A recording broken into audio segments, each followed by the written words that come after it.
Hello. Welcome to Notes to My Legal Self. Together, we explore topics of interest to in-house lawyers. We cover career, practice tips, leadership, the future of law, mental health, legal tech, and much, much more. Know someone who'd make a great guest?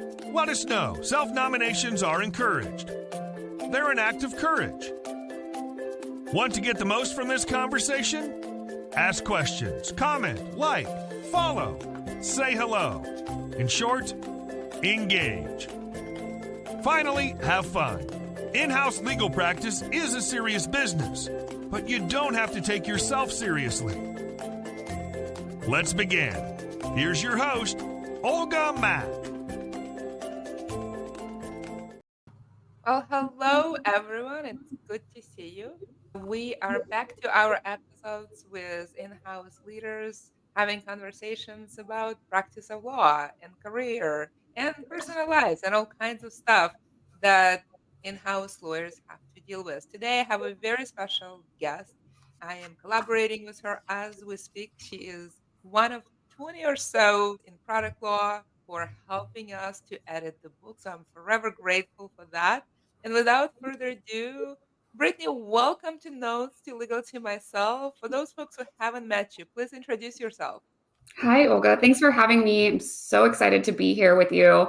I am Brittany. I have been an attorney for 14 years now, and I currently am the product and marketing lawyer at Redfin, which is a real estate brokerage and website. And then the other thing I do is I am the regional chair in Seattle for a mentoring program called the Legal Mentor Network. Oh, I love it. So tell me, what does it mean to be a product and marketing lawyer for Redfin? What does day to day look like? What do you do? Yeah, so it changes every day, which is what I love. I'm never bored. Sometimes I might be reviewing a postcard to make sure that what the claims are in there are accurate or that a way a consumer sees it is clear. And then other days I could be advising the business on the way we're using AI and making sure it's in line with regulatory requirements for real estate regulators, which are different in every state. It's a lot of emails and Slacks and then meetings just like this with business people. I love B2C businesses because they really give you an opportunity to practice law and review things like postcards, Mhm. things that you wouldn't expect the lawyer to do. But maybe you can explain because I usually explain why at a dating company I was reviewing pickup lines. Maybe you can explain why you're reviewing postcards at Redfin. Yeah, so I review all kinds of stuff. I review the TV ad, I review the radio ad, and those are beautiful creations. But so are the postcards, and that's often a way that you can meet somebody in their home for the first time and make that amazing first impression. And it's so important that the first impression that a customer gets is accurate and that it really captures the brand, which is a huge consideration too. And I love partnering with our marketing team. They're so creative and really brainstorming and collaborating on these lines and how can they say things in the best way. And I also really love writing the disclaimers that are required for that because it is this creative process of making sure what we're saying is true and accurate. And if there's a little more people need to know, there it is. And so it's a wide range of everything. And postcard maybe is the smallest little piece that goes out in the mail, but it's actually a huge endeavor to get that right. And when you spend time getting the little things right, it helps make sure you get the really big things right too. Oh, I love it. I know we didn't plan to talk about disclaimers or little things, but I want to talk about it because it's kind of important. We move from the world where disclaimer is the sterile, cold, standard thing that nobody reads to something else. How do you view it? Yeah, I do think there's a chance some people don't read them, but my goal is to make them as understandable as possible. It's not this huge line of text of legalese. It shouldn't be. It should be clear language. It should be just a little bit more information. Most of the information should be in the copy itself. And by copy, I mean the words on the page or on the document. And I love if you can sneak in a little bit of funny stuff in there. We can't always, but it always brings me a bit of joy whenever I'm watching commercials and I'm always reading the disclaimer to see what they say. And if somebody sneaks in a little joke, like our lawyer said we have to, it gives me a chuckle. But they should absolutely be clear, regular language. Yeah, yeah, and I'm gonna go a little deeper because you mentioned little things, and I actually sort of think that the way you do anything is the way you do everything, whether it's law or anything else, and how little things really speak volume about you as a professional, you as a company, you as a member of society. And can you elaborate what you mean by little things and why they matter? Yeah. So I think, what you've just said, and I hear it from a variety of sources, but like how you do anything is how you do everything. And it's so important that even the smallest pieces that maybe very few people will see communicate what a brand is, what a brand's values are, if it's your own personal content, say one LinkedIn post I could write, that needs to communicate my values. And I should show up the same for something small and brief as I show up something like this in this conversation we're having today, because if you don't follow your values from beginning to end, then in my opinion, who really are you and what are you really doing? Yeah, I think it communicates one thing, lack of clarity. Yes, yes, that lack of clarity. Like, who are you? What are you standing for? What do you believe in? And that could be your own personal values, or it could be your brand. Like when I'm mentoring newer lawyers, like what is it that you want? What's the story you're telling about your life, and where do you want to go? And then that's also true in marketing for a company. Like, what is this story we're telling consumers? Why should they choose us over somebody else? Yeah, that clarity is really mission critical. You're much more likely to reach the destination you've defined than the destination that is murky. This is not a conversation we plan to have, but I'm so glad we had it.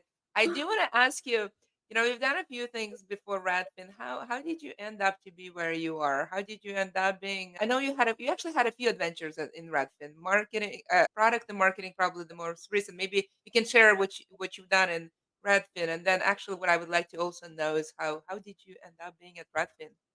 Yeah. So I spent 5 years with Redfin as the real estate lawyer for the West Coast. So, like Nevada West, sometimes even Mississippi River West, advising our agents and our field managers on deals gone awry. When somebody buys a house, it's an emotional time. So, helping our agents navigate these tricky situations.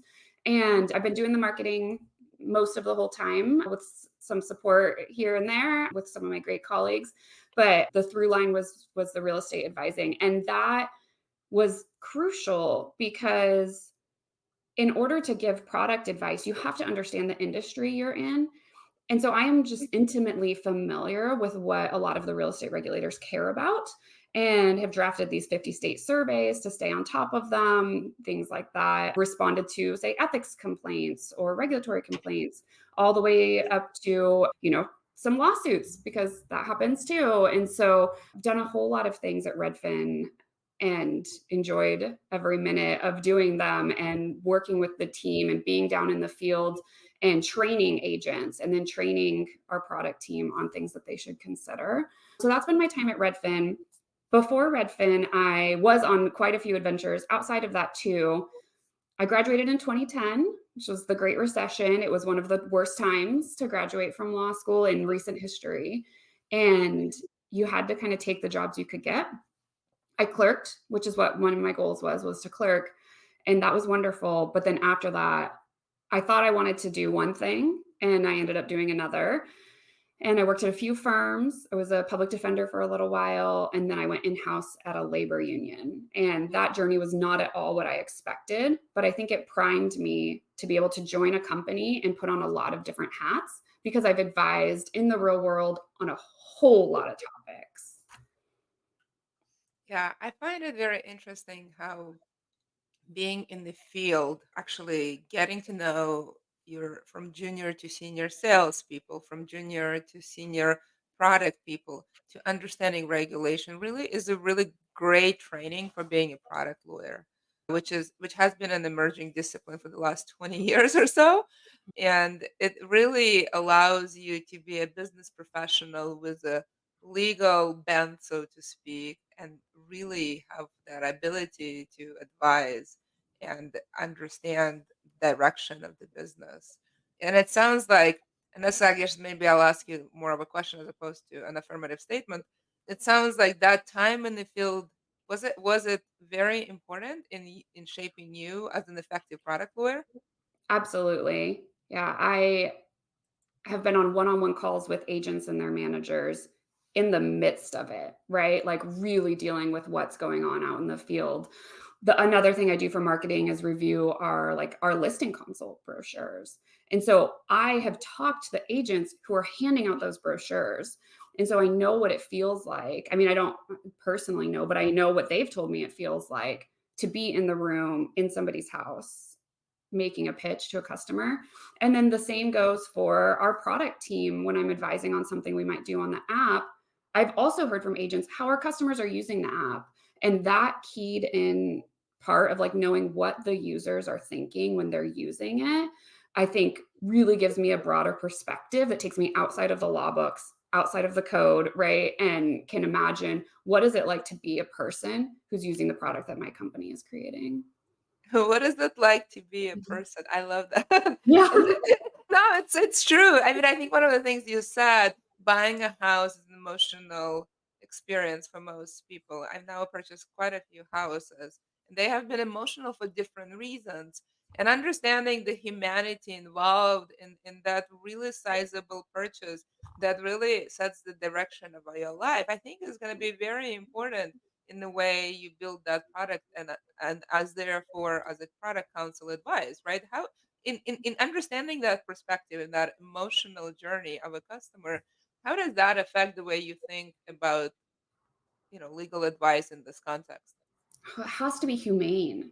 Like I have to approach everyone who comes to me with kindness and understand that it was scary for them to come to legal in the first place. I spend a lot of time, I feel like making sure people know I'm not a scary person and I'm happy they came to me. So if somebody comes to me, I always thank them for their question and make sure that they know this is a space where they can be vulnerable and open if they are having stressors or fears. And that stressor might be that they're having some struggles in a deal. It could be that they're trying to implement some legal advice I've given them and they're afraid it's going to make the site more confusing. And that's not anything I want either. Like that does not meet a legal objective if the consumer is confused using the website or the app.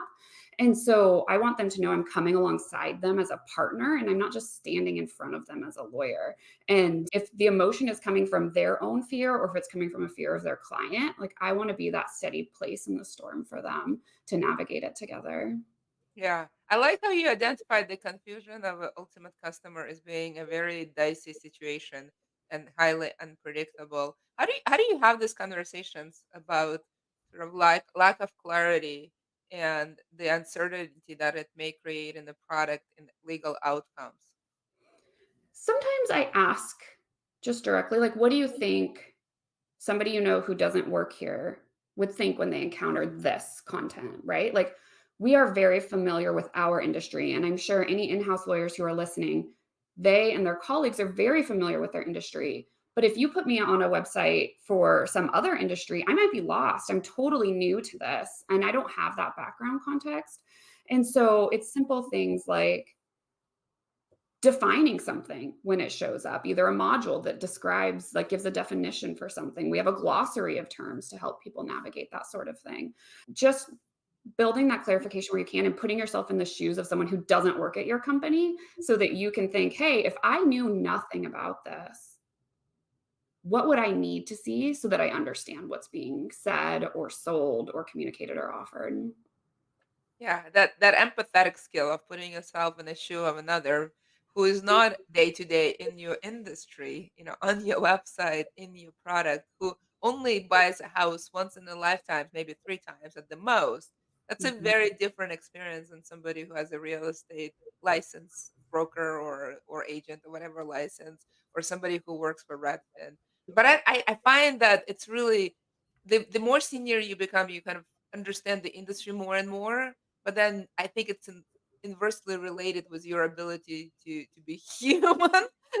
Yes, and I think that's probably why I said it earlier, like, be a person, not just a lawyer, right? Like, I can be just a lawyer, but that doesn't actually make me a very good lawyer.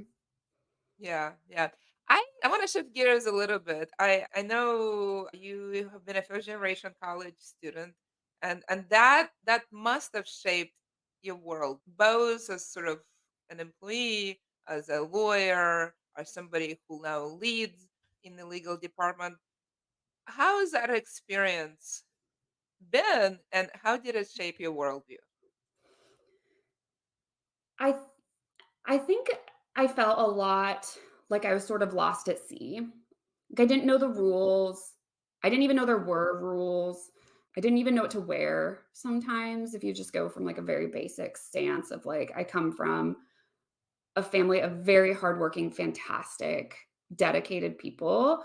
And they didn't go to college, and that is okay. And that meant when I went to college, I didn't know that there was sort of a path people might take or things they expected to know. I did some college in high school, and so I knew like what a college classroom was like, but being on campus was a totally new experience. And then when I started law school, I felt very much like there was a rule book that I never was given. And so that was a little tough to navigate, and it certainly shaped my life, and it's part of why I'm so passionate about mentoring, because I think I started to take for granted how much I had learned during my career and passing that on to other people who maybe they're first generation college students, first generation law students, or maybe they just need a little bit of extra guidance. I'm just so passionate about sharing that with them. And I think that there was one benefit to it, which is that because I didn't know there were rules, there was no box that I was in. And so when my career, my legal career, took all of these winding paths I didn't expect and didn't think I wanted, I knew vaguely like law school said I would clerk and then I would work somewhere for the rest of my life and I would never leave. And, like, I knew law school had told me that, but I hadn't ever seen it really in real life because I knew almost no lawyers when I started law school. And so because I had never seen some standard traditional path, I didn't beat myself up about not being down it. And that was sort of a silver lining of it all is there was this rule book I didn't know about, and so I wasn't held to it. Yeah, playbooks. Yeah, yeah. Play people, but it's really interesting. Yeah, as an immigrant, that's sort of my observation too. I'm definitely not the first person in my family to go to college. My folks have gone to college now for generations, so that was not it. But it was being new to the country and having a different playbook, and it's I think it's effectively kind of looking at the world without kind of understanding that playbook. And it's a very interesting place. On the one hand, it gives you freedom. On the other hand, it makes you somewhat odd Yes, yeah. I and do feel that way confused. sometimes. Yeah. So it's an interesting paradigm. And I actually sometimes wonder, do I learn the playbook first and then violate the rules? Or do I violate the rules and then learn the playbook? Because I actually think there is an upside to both. I don't know. Have you thought about it? How do you think about it? I mean, this playbook is a box. I mean, that's exactly what the playbook is. It gives you a recipe, and if you're doing something like baking, recipe is kind of important because if you don't follow it, like there will be no cake. But if you're making a salad and you improvise, there is a really good chance that you're gonna get on the other side more or less. It's a pretty good thing. And so, how do you think about whether you're baking or making a salad? Whether you start sort of with a playbook and maybe violate a few minor things, or do you start without a playbook and then reflect, oh, there's a playbook, I could have done it better, or actually I found a new one? Like, how do you think about that? Yeah, I think some of my biggest lessons in life were when there was a playbook and I didn't know about it. We didn't intend to talk about this, but I'll give a quick story, which is that the first time in Washington that I went into a criminal courtroom to represent a client, I had practiced criminal law in Nevada and thought that it was the same. And when I came in, it turns out there's sort of this script that other lawyers knew and followed. And I sat there in the back of the courtroom waiting to represent my client and realized I didn't know the script. And so I got up there and I did the best I could. And the judge was not particularly kind to me. And she finished the hearing by pointing out I was in private practice at the time and representing a conflict panel case for the public defender. So this person for some reason couldn't be represented by the public defender's office. And she pointed out another criminal attorney who was at the public defender's office and said, so and so, meet with Miss Pitcher. I was Miss Pitcher then. Meet with Miss Pitcher in the hallway and tell her what is to be done here. And it was mortifying, but I'll tell you what, that moment of vulnerability, I made a really good relationship with that lawyer. I made a really, bonded relationship with the prosecutor. I don't know that we were ever friends, but we were like, okay, we've been through some stuff together. And that other lawyer, he took me out and he said, hey, we've got a list and I can give it to you of like, this is what you say. This is the order you say it in. This is the path they expect you to take. And then I cried in the elevator on the way down out of the courtroom. But it gives me goosebumps even remembering that, because that kindness from him, and while that judge maybe could have been a little nicer in the way she told me that, taught me something and taught me there was a rule book. And I wish I wouldn't have had that sort of embarrassment, but I'll probably never forget it. And so there's some give and take in knowing the rules. Otherwise, I'm a rule follower and I prefer to always know the rules in advance. So personally, that gets challenging. But I think in reality, sort of fumbling around sometimes teaches you more than you could ever expect. Yeah, I think I actually I have a preference for not knowing the rules, and Mhm. I'm okay with embarrassing moments. I don't know. It seems like, why not? I can Yeah. always apologize. Fine, I'll be banned from that place. Well, yeah, I'll tell you, I think it was maybe a year later after I had joined the public defender's office full time. A year later, I had a set of arraignments in front of this judge multiple times in the week. I think it was 3 times. And at the very end of the third day, she said, good job, Miss Pitcher. And that carried me for years. Like, I did it. I figured it out. And I apologized profusely in the moment, as much as you professionally can, right? Profuse professionally is probably like, That totally go together, right? yes, exactly. But I knew I could see that there was this journey I was on, and I learned and I grew. And like getting that affirmation from someone I had embarrassed myself in front of was like, okay, I got this. I don't need to look at this script anymore. It's all in my head now. Yeah. So you mentioned a couple of times that, mentoring is important to you, that something sounds like influence your career and you are carrying it forward and you're part of the organization where you facilitate that. Help me kind of put it in perspective for me why kind of it's important, and then maybe even kind of more interestingly, how do you approach what is your approach to mentoring? Because there is sort of, I think, a playbook there too, right? Yeah, there can be. So I am really passionate about mentoring. I had a couple informal mentors. I had one boss who was really dedicated to mentoring, and he still is to this day. And I still reach out to him every once in a while. And that showed me a little bit of what a mentor could be like without me even necessarily knowing that that's what he was doing at the time. Mentoring can be really personal. So with the Legal Mentor Network, people sign up on the website and they get paired with somebody. We connect them based on either their interests, their experience levels, some life situations. For example, one of my mentees is a mom with little kids, and I'm a mom with little kids. I think that's why we got connected. And so meeting the right mentor and meshing with that mentor is important. And that doesn't mean you have to be the same. You don't have to have the same practice area. You don't have to be from the same place or go to the same school. And in fact, I think if you don't go to the same school, that's better. And then from there is sort of a playbook, but it can be fudged a little bit. It's more of the salad that you described. It's a salad recipe. In our organization, you're together for 6 months and you can meet as often or as little in person, virtually, by phone, only by email, whatever works for you. And so I've had 4 mentees and the relationship's all been a little different. So for one, we met virtually once, and then about a month later we met again, and then we met again, and that just happened naturally. And then I reviewed her resume and cover letter to help her communicate her experience in a way that told the story of like what she wanted out of the firm she was going to, and hit what firms were looking for. Because a lot of law students don't know she was a law student. Like, what is it that firms are actually looking for? And then I had another mentee where we met more consistently. We met every month intentionally. And then I've had a mentee where we met once, we emailed a couple times, and that was it. And we never talked again. And that met the needs that he was having in that moment. Was like he was in sort of this weird, to him, I think it's not uncommon, but when you're in it, you feel like you're the only one, where you're trying to find your place. You're at a job that doesn't feel right, and you need to find a new way through. And like, how do you get there? What do you even want? What even law practices out there? Like, for example, I thought I wanted to be a labor and employment lawyer when I grew up. I did that for a long time. But when I went to law school, I didn't know you could do that. I didn't know that was even an area of practice. And so sometimes it's these short messages of, hey, I'm Brittany. Like, what is it that you think you want? What did you like doing before law school? What is your goal? What sort of things do you like to do outside of law school? If you have, if you can make up that time for that. So the mentorship really does take a winding path, but the playbook if I could make one up on the spot, would be like, reach out, be kind, set up time to talk and get it on the calendar, and then listen.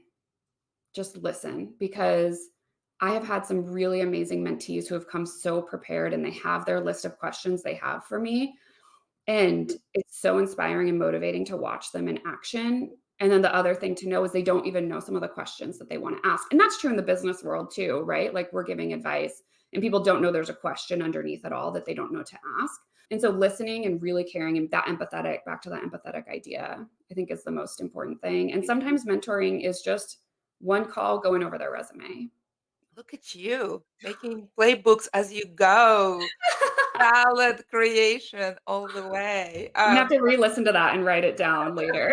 Yeah, well, it is recorded, and you had a very structured answer. So I think you have a playbook right there. And I love that the analogy between the salad and a cake resonated. To be clear, I'm good enough in the kitchen, but what I'm really good at inspiring people around me to take over to make sure that we're actually well fed. So Yes. I am actually banned in my kitchen by everyone from my mother to my spouse to now my children. The only kind being in my house that didn't ban me from the kitchen is my cat. So that's why he is my favorite being in the house.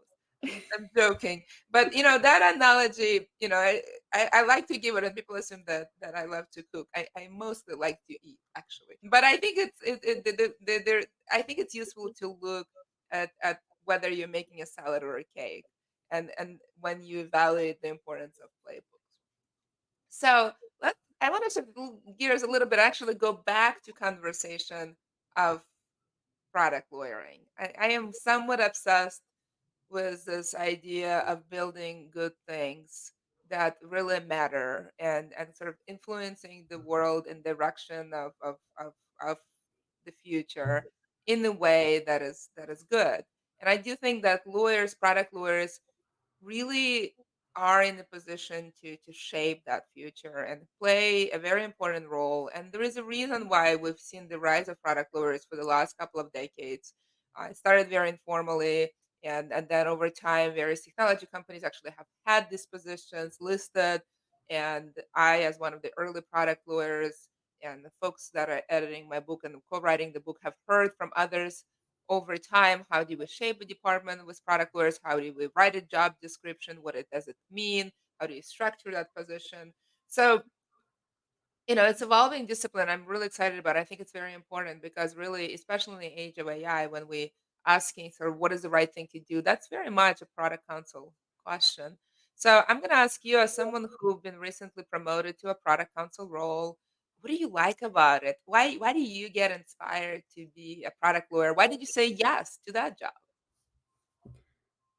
I feel like I'm also obsessed with the idea. And so I'm currently going through my head, how do I say this in a succinct way? Because I could be here for 3 I mean, hours. you've been hanging out with me long enough discussing this, so and I think you reached out, so I think you were obsessed to begin with, and then of course, rounded you with people just like that. So yeah, your obsession makes sense.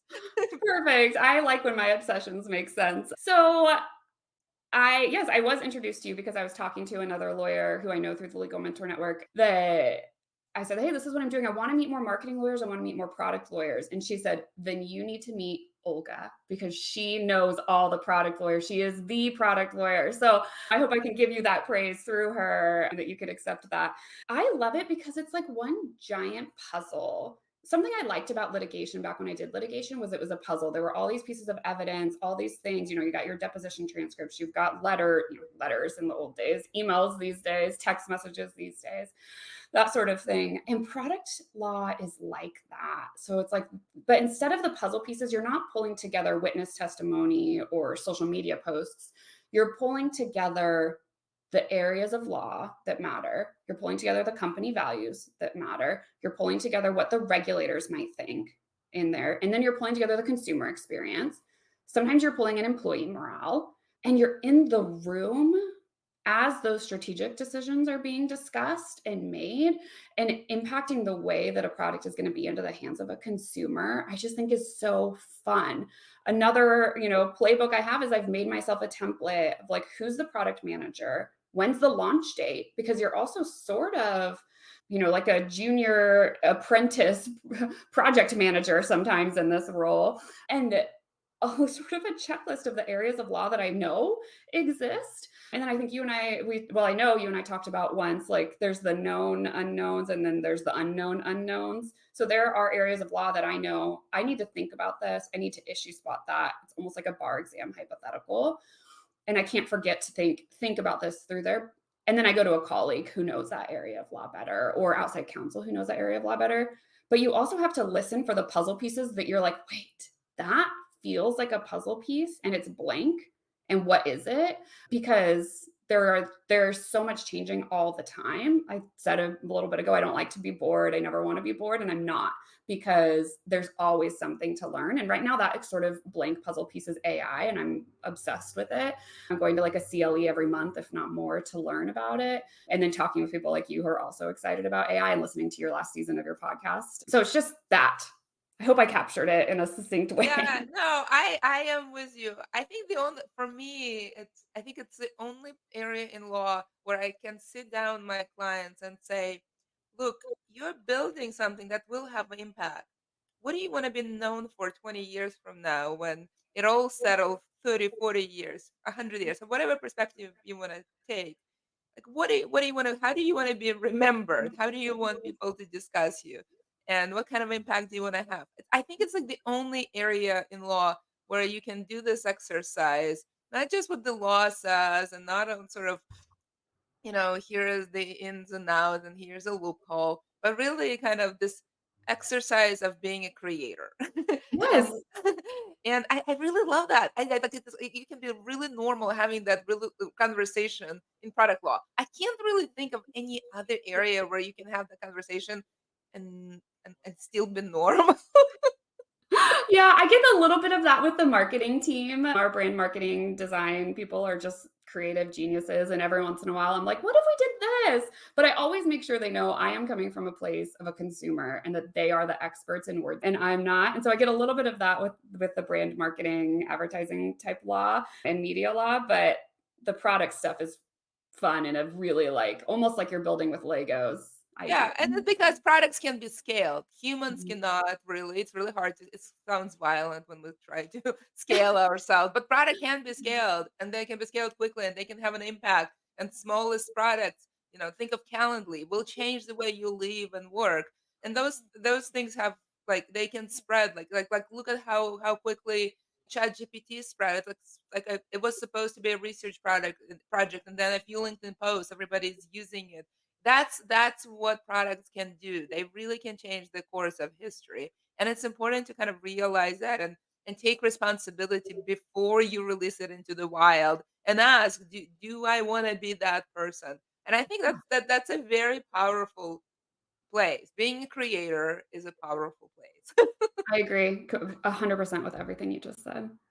Let me ask you one more question. We're coming to the end, but I want to ask you maybe one more question. Being a product lawyer is really, it requires not only understanding a lot of things in law and business and regulations. It's a very multi-skill, never-ending process of learning. What is your playbook for this? So I love learning, and I thought everyone did. And then we did the Strengths Finder test, and that's my number one strength. Learner, and that's why I'm always listening to podcasts and reading books and watching webinars and whatever you can do, and reading the resources that maybe the FTC puts out or law firms who do a really good job succinctly describing new changes in the law, that sort of thing. So I think my playbook is taking notes, being very open to learning and being humble. I have a quote on my whiteboard over here that says fear is just part of the work, because I think it can be very easy in the law to feel like you're supposed to always have the answers, and we don't. And so you have to be very comfortable saying, I don't know, but I'm going to look into that and I will get back to you. And going to a colleague who might know a little bit more on the subject, going to outside counsel, reading, practical law resources or whatever it might be. And so I think the playbook is something along the lines of being excited to learn, taking notes on what you learned so you can reference them later, because I don't want to go back to my colleague in 3 months and say, hey, I know you taught me everything about this one little sentence of privacy law, because there's so much privacy law, but maybe you taught me everything about this one sentence. Can you teach it to me again? I want to be able to go to them and say, you taught me about this. I wrote it down on this product. I think it's going to apply to that product. Can you tell me if I'm on the right track? And the same with outside counsel. Outside counsel is expensive. So that's an important part of being in-house, is saving those costs. And so you don't want to go to outside counsel with the same question over and over either, right? Taking those notes, building either a 50-state survey or a checklist or an email template is what I think I need to do. I shouldn't speak for the world. I need to do that so that I can do my job, do it at the scale that my company needs me to, and keep learning and growing, because it doesn't do me any good either. It's not exciting to me if I take in this information, I spit it back out to a client, and then I forget it. Like, where's the fun in that? And I love the quote. Fear is part of the work. I love that. That's a great quote. Yeah, I did not make that up. I got it off of a podcast. I think I remember which one, but I'm not certain. So I should have written it down up there, so when I tell people about it, I can share it. But again, it's that thing of like, I listen to a podcast in the car and you get those little tidbits that you can learn from. And you can listen to podcasts that are about the law, and you can listen to podcasts that aren't about the law, and they can still inspire you to be a product lawyer and be that human being who's showing up to work to help the humans on the other side. For me, I work remote. So all my colleagues live inside my computer, basically. All So, my colleagues live inside my computer. Okay. I think I love that. I think yeah. that's going to be the quote that I will start my weekend. All my colleagues, if you don't say the right thing, you're just a colleague that lives inside You're in my computer. my You're in my computer. I can computer. quote you. Maybe that's how I'll get through my next embarrassing moment. It's just pretend it only happened in my computer and I can move on with my life. But yeah, I don't know. You just have to join the world with notes in my life. I just write notes for everything. And that's sort of the I thing. am a note taker. I mean, I have all kinds of, from digital to actual real to notebooks everywhere. I take a lot of notes. I look at them over time, and yeah, sometimes my colleagues live inside my computer, and sometimes I see them in real life. Now I'm Or not the number one thing people tell me when they meet me in real life, they're like, "Oh, you're taller than I expected." I'm like, "Well, yes, I'm not pocket sized." right. Right. Well, that's the thing. We see people in 3D because so much changed with the pandemic, and you see people in 3D, and sometimes it's hard to even recognize them at first until I hear their voice, and I'm like, wait, I know that person. Like, this is what you look like in 3D. It's such a bizarre world we're in right now, and thank God for technology, right? That we can have these conversations and be connected, despite the two of us being, 1,000 miles apart. That's the best thing for me on LinkedIn, is that I can find collaborators and like-minded people who share passions with me outside of my zip code, Yeah. or 20-mile or 40-mile radius. That sort of inspired the whole adventure in the first place. I just think it's super powerful to pick friends based on interests, as opposed, convenience, proximity, or even likeness. Like, to be completely honest with you, I would probably not be very happy if all my friends were exactly like me. Right. That would be that would not be a fun place to be. Oh, that sounds so boring. I'm with you. Yeah. Well, we've come to the end, and Mhm. we've covered so much more than we intended. And selfishly, I am really joyful that we've been able to talk about my favorite subject matter, which is product law. I'm extraordinarily passionate about it, have been now for a long time. I think products make a big difference and the way to change the world. Um, what is one takeaway you want people to take from this conversation? Yeah, I think I have one that I thought about before we joined, and one to tie together. So I'm gonna cheat and do like one and a half or two. But the It's first okay. thing You are this is the playbook that you can change. We're making a perfect. salad, we're not baking a cake. You can put an extra ingredient, you can make more than one salad. Like, totally welcome. Awesome. I love that. So, my first thought as I was preparing for our conversation today was that the most important thing about scaling and building playbooks or building checklists, creating templates, is that it reduces that emotional load on you. So, every time you sit down to write an email, you're not starting from scratch, because that is a huge burden to place on yourself. So, if you can spend 30 minutes to think about your most frequently asked question and write just a really quick draft, bullet points or whatever, And then you can tweak that, copy paste it the next time you get the answer. You've spent your time, you've spent your energy, you've spent your expertise, but you have not used your emotional labor and emotional load on that email anymore. And so that frees you up to do things like dig into some area of law you are trying to learn, or create a playbook for something more complicated. Or how I'm going to tie this all together is build those relationships with people so that you can get to know your colleagues, get to know people who are in the community, like the LinkedIn community, or perhaps if you go to a local networking event in person, so that you have some of that emotional space and energy left at the end of the day to invest in yourself, in your hobbies, in your family, and you're not just leaving it all on the table at work because you're answering the same thing or something similar 100 times, and you're using all of your emotional energy thinking, did I forget something? Or was there something else I was supposed to do? And that building those relationships, I think, has made the practice of law for me a lot better. I love that. Brittany, thank you so much. I've thoroughly enjoyed this conversation for many reasons because we've now been working closely together. You've been so helpful, as well as the 20 folks editing the book. Adriana, my co-author, and I are extraordinarily grateful to this entire group and can't wait to bring this book to everyone, really. And I just really enjoyed this conversation and getting to know you even more. So thank you so much for joining. Thank you. It's been a pleasure. And it has also been a pleasure getting to know the other 20 people helping you too. You've put together such a wonderful group of people, and all the work you've done on this podcast is just incredible. So thank you too. Thank you so much.